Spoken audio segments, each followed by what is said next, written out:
Welcome to an enlightening podcast from islampodcasts.com. We encourage our listeners to please comment and let us know how we can grow in our knowledge to better serve our community. Please remind your family and friends to also visit islampodcasts.com for engaging discussions on current events, Islamic guidance, Quran, tafsir, seerah, and much more. Bismillah ar-Rahman ar-Rahim. Alhamdulillahi Rabbil Alameen. As-salatu was-salam ala Rasulillahi wa ala alihi wa sahbihi ajma'een. Rabbi shrah li sadri wa yassir li amri wahlul uqdatam min lisani yafqahu qawli.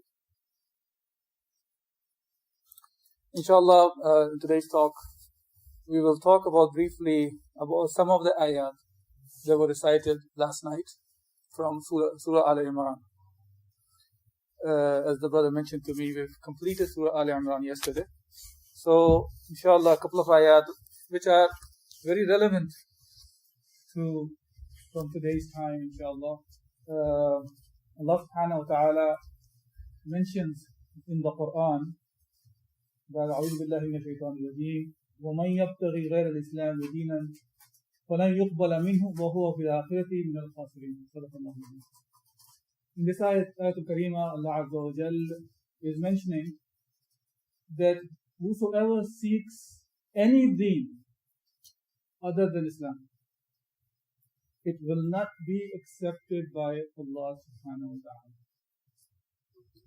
In front of Allah subhanahu wa ta'ala, the only deen, and when we say the deen, keep this in mind, deen is a way of life Allah subhanahu wa ta'ala has sent down to us through Muhammad sallallahu alaihi wasallam.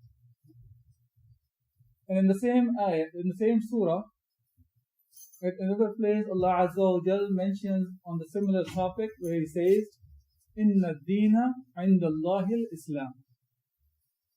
That in front of Allah Azza wa Jal, the only deen which is acceptable is the deen of Islam. After Rasulullah sallallahu alaihi wasallam was appointed as the Prophet of Allah, as Rasulullah, after that, anyone who have heard about this message of Islam and he does not accept the deen of Islam, it will not be accepted by Allah subhanahu wa ta'ala. So the only way out is through the deen of Allah subhanahu wa ta'ala on the day of judgment. It has nothing to do with the skin color or what place of the world you are from, what language you speak, or what race you're from. It is solely on the taqwa of Allah subhanahu wa ta'ala, the person who fears Allah subhanahu wa ta'ala. And Surah Al-Imran, Allah Azza wa Jal also mentions, because it's on the similar topics. First of all, we should always remember, and we should be proud of this idea that alhamdulillah, that Allah subhanahu wa ta'ala gave us the tawfiq to enter into Deen of Islam. This is the biggest blessing on us, that we are Muslims. And we have to carry this very same blessings to the rest of the mankind as well. And Allah subhanahu wa ta'ala not only mentions that the only deen of Islam is the deen that is accepted in front of Allah subhanahu wa ta'ala, but Allah subhanahu wa ta'ala also tells us that He has made us the best nation raised for the mankind. As Allah Azza wa Jalla says in Surah Al-Imran, in ayah number 110, كنتم خير أمة أخرجت للناس تأمرون بالمعروف وتنهون عن المنكر وتؤمنون بالله ولو آمن أهل الكتاب لكان خير لهم منهم المؤمنون وأكثرهم الفاسقون. Allah subhanahu wa ta'ala is saying here that you are the best nation raised for the mankind. Talking about the ummah of Muhammad sallallahu alaihi wasallam. Well, Allah subhanahu wa ta'ala is not leaving us like this, that you are just the best nation because you have said La ilaha illallah, Muhammad Rasulullah.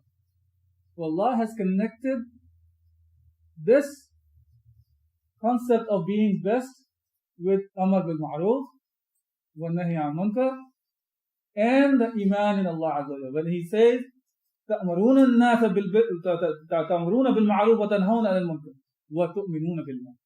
That you enjoin the good, you forbid the evil, and you believe in Allah subhanahu wa ta'ala.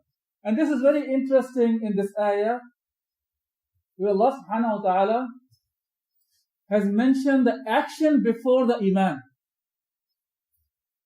See, in general, you hear in the ayat, Ya ayyuhalladhina amanu wa amilu salihat. O you who believe, and the one who do the righteous deeds. So without the iman, we know that the deeds are not acceptable in front of Allah subhanahu wa ta'ala. Iman is the condition for any deed to be accepted in front of Allah subhanahu wa ta'ala on the day of judgment. This is why Allah subhanahu wa ta'ala, Inna deena indullah al-Islam. In front of Allah Azza wa Jal, the only deen acceptable is the deen of Islam. So here also, Iman is mentioned. It's not that without the Iman you can just do Amar bil Ma'ruf wa Nahy al Munkar, meaning enjoining the good and forbidding the evil. Without the Iman it will be accepted by Allah. No. But in this ayah, Allah is mentioning enjoining the good and forbidding the evil in the ayah just before the Iman. Even though this is all from the Arabic perspective, this is with the Waw Ma'tuf, which is all connected. It's not just one or other. You have to do Amr bil Ma'ruf, wa Nahy al Munkar, and have to have Iman. It's not just, you can just do enjoining the good and you're not doing Nahy al Munkar, you're good to go. Or you're doing the Nahy al Munkar but not enjoining the good. Or you're doing both but you don't have the Iman. No, you have to have all three. But here, Allah subhanahu wa ta'ala is just giving the order to show us the importance of that. Okay?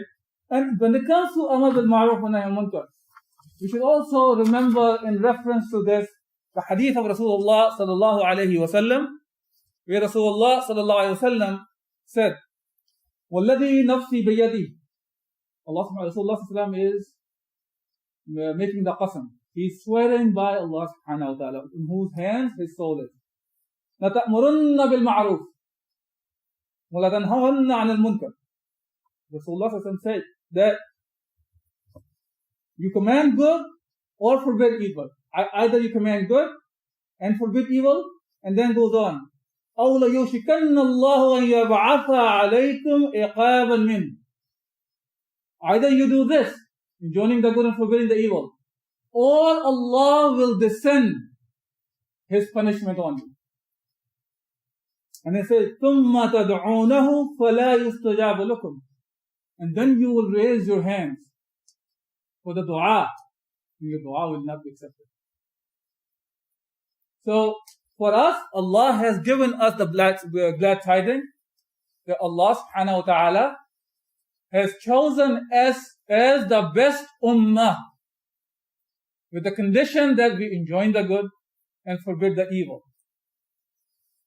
And this is a job for us on individual level and on an ummah level. Whether it's individuals or when we talk about the Muslims who are under one leadership as an ummah. On both levels, this is an obligation. Within our capacity, whether it's by hand if we have the capacity Allah has given us, as another hadith of Rasulullah sallallahu alayhi wa sallam talks about, Man ra'a minkum al-munkara liyughayyir biyadihi. Whosoever sees a munkar, he should stop it with his hand. And if he does not have the istita'a, if he does not have the capability, then liyughayyir biyadihi, bil-lisan. So if he cannot do with the hand, then do with the lisan, with the tongue. And if he cannot do with the tongue either, then his heart. And this Rasulullah mentioned as the ad'aful iman. This is the lowest level of iman, that one sees the munkar, one sees the evil, and he does not even feel anything in his heart, that then he really has to go and question, does he even have iman or not anymore? So the lowest level is to feel bad in your heart.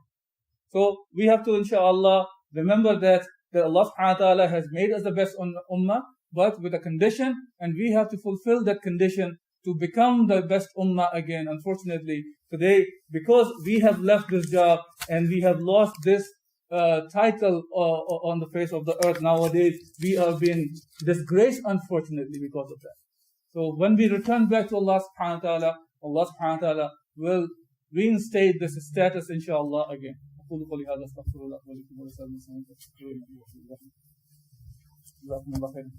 Thank you for listening to this podcast. Podcasts on current events, Islamic guidance, Quran tafsir, and seerah are available at islampodcasts.com, as well as on iTunes. Rate, review, and comment, and let us know how we can grow in our knowledge to better serve our community. Please subscribe, share, and tell a friend about islampodcasts.com.